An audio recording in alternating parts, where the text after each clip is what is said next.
Aloha, welcome to my channel. Welcome to Jessica's channel. Today I'm going to talk about letting go. Letting go of attachments, letting go of belief systems, letting go of stories that no longer serve you. I'm going to go over why it's important. When you let go, naturally you just start to be, you just start to experience. I'm going to go over getting familiar with knowing the feeling of letting go and the importance of that. And I'm going to go over letting go of thinking. I'm going to also talk about what leads you to neutrality. I'm going to talk about the breath, the Holy Spirit, and I'm going to talk about reframing your past. These are all really important topics about letting go. This is one of the fundamental things that has transformed my life. So pay attention, take notes, really listen to this fully. Even listen to it twice because it is just eye-opening. So your experiences, your thoughts reflect your reality. That is the reality that you're experiencing based on what you think and what you believe. So why is letting go so important?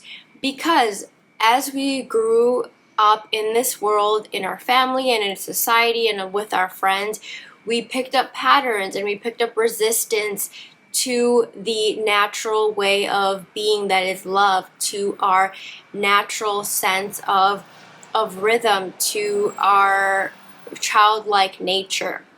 And this is not about blaming. This is not about pointing the blame at society or at your family or your friends, but it's taking responsibility and knowing that that is why we came here to learn. We came here to experience this beautiful life that we hand selected. We hand chose to live this human experience. We chose to have this name. We told our parents before we came down. We chose our parents. We chose the lessons that we would be learning.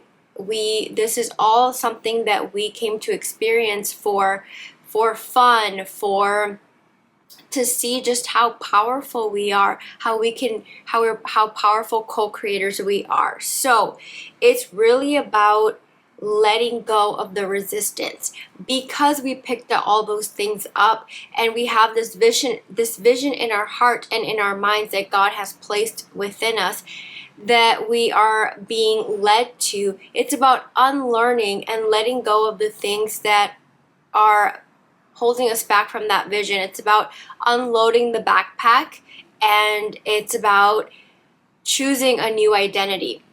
So your personality is made up of your mind, which is what you think, your body, which is how you act and what you embody, and it's also your feeling, which most people are connected to emotions, which an emotion is an energy in motion. It's something that either you picked up or that you connect to, that is maybe anger, fear. It's maybe a lower vibrational because it's something that is moving through us, and it's not the actual feeling of love that is natural to us. So your personality is the person you are being. It's the actions, the embodiment that you are living. So it means the experience that you are experiencing. And we're learning how to change this. You can change this, which is so beautiful and so empowering. So number 2 is, when you let go, you naturally are. Then you move into the state of just being, of just experiencing, and really just knowing that you are safe, that everything is working out for your greatest good, and that this experience is coming from you. So number 3 is getting familiar with knowing the feeling of letting go. This is so important, so powerful and impactful, Because a lot of times when people say, oh, just let go, or let go of that thought, let go of that belief, let go of that old identity, let go of that old belief system that isn't serving you, it almost feels so in the air, so like spiritual and woo woo, and like, well, what does that even mean? What does that feel like? How do I let go of a thought that's up there?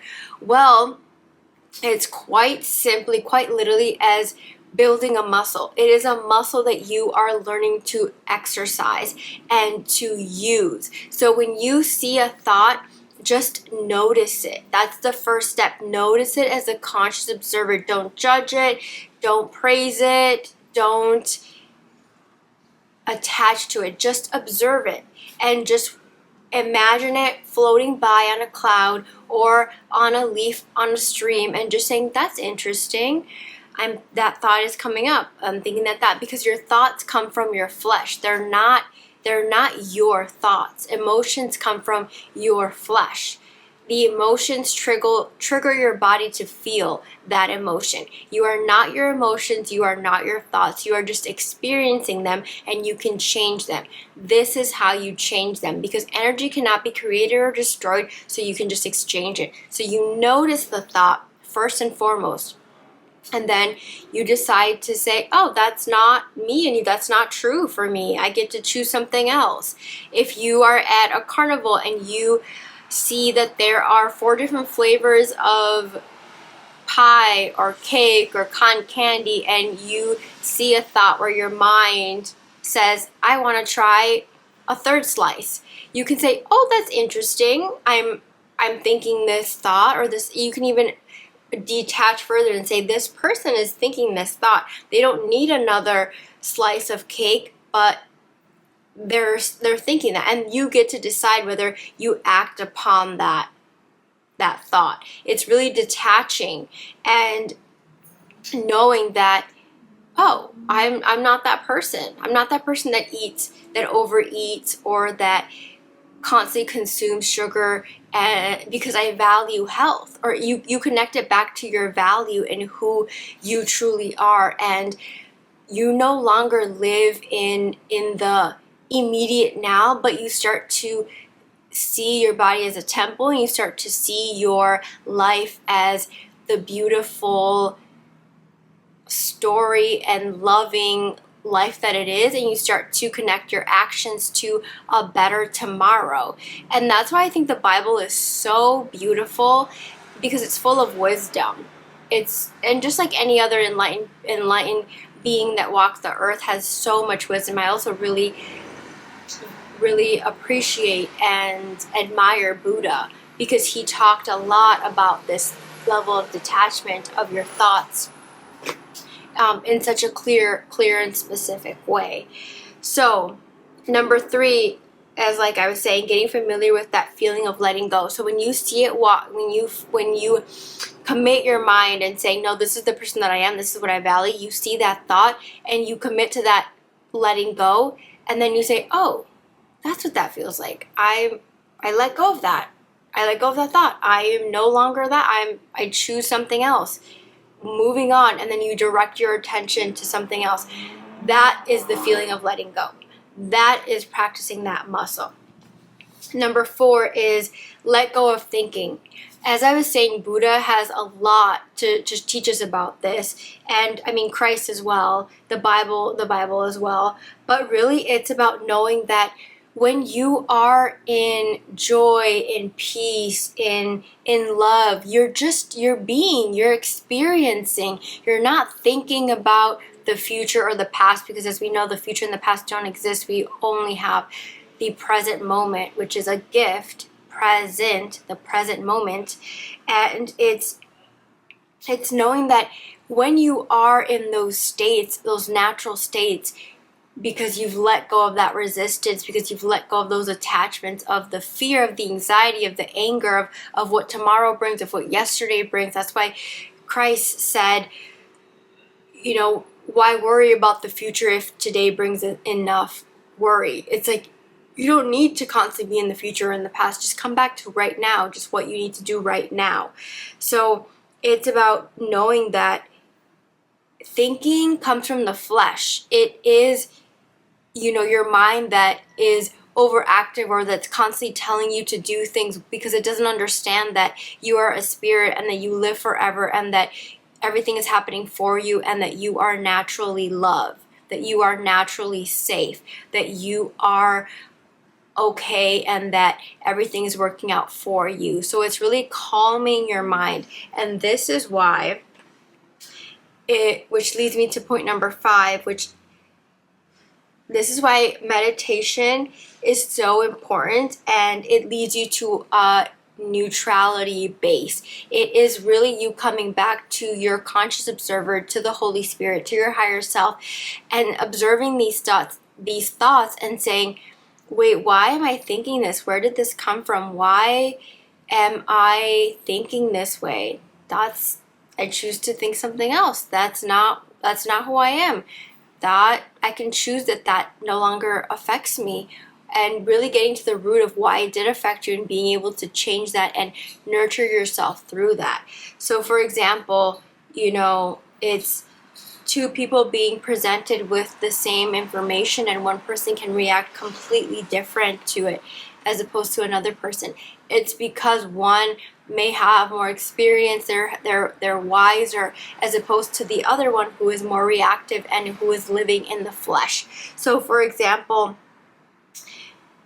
it's so important to observe your thoughts, go on walking meditations, sit down and just connect with your breath and observe the thoughts that you're having, and just check in with yourself throughout the day and say, okay, what am I feeling?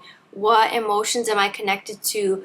What is coming up for me? If you're feeling anything but neutrality or reason or love or peace, it's important to pay attention to that, because that is an attachment that you need to let go of. It is something that you told yourself that you are, that is resisting that love and that natural flow and that natural action towards your passion, because it's also about embodying and having your body know that it is safe to go after your dreams and to do it even though you might feel fear sometimes.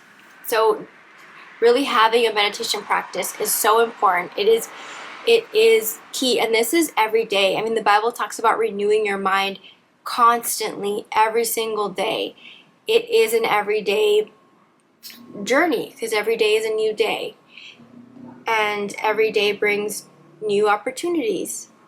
So this brings me to number 6, which is connecting to your breath, connecting to the Holy Spirit, connecting to your best self, your higher self, is what is going to help bring you back to the present moment and allow you to let go of these thoughts. Let go of these thoughts naturally. Let go of these thoughts peacefully, and knowing that you are the conscious observer. You are the neutral point of view. You get to decide what things mean. You subscribe meaning to things.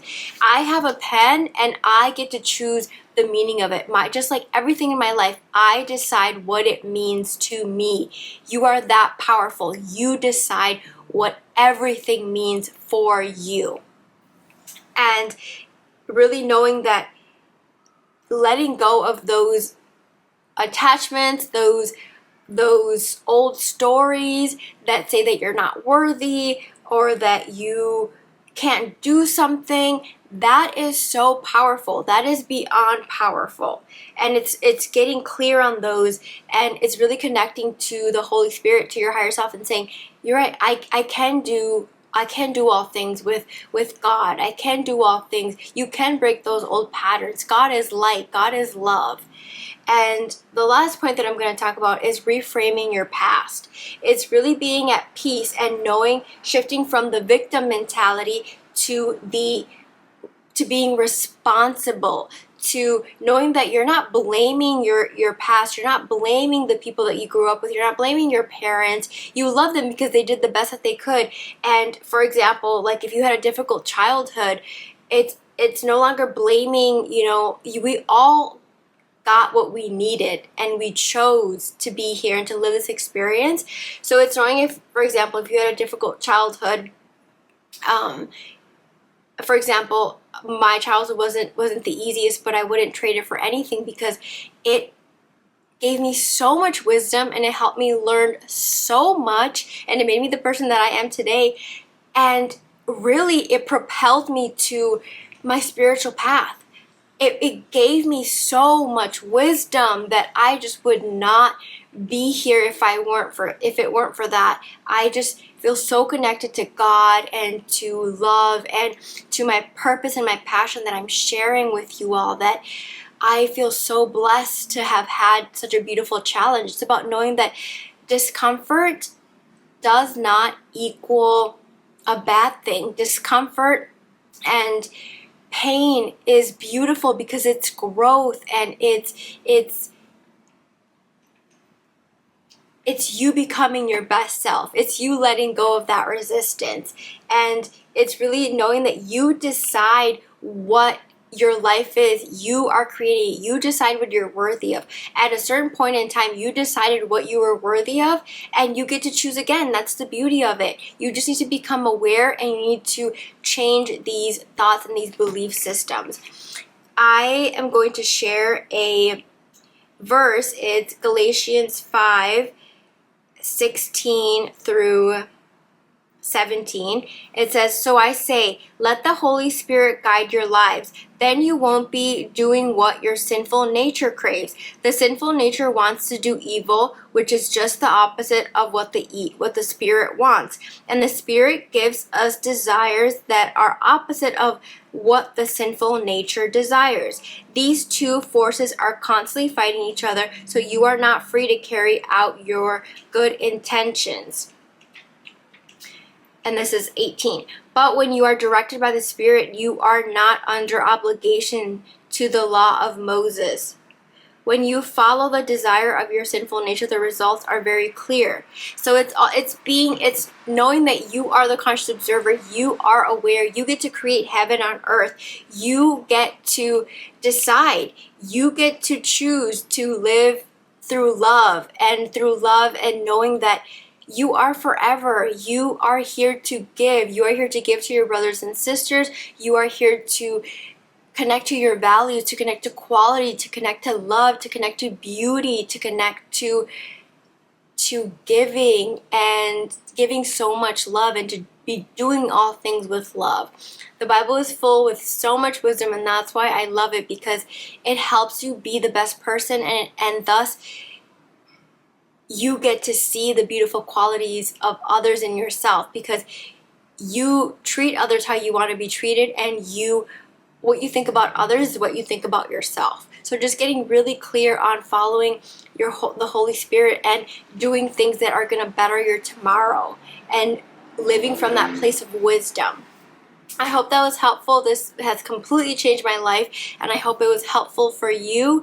I hope you really take in the wisdom and journal about it and just let it sit with you, let it resonate with you, and I hope that you are also on your beautiful path of becoming your most beautiful, best self. I will see you next time. Bye.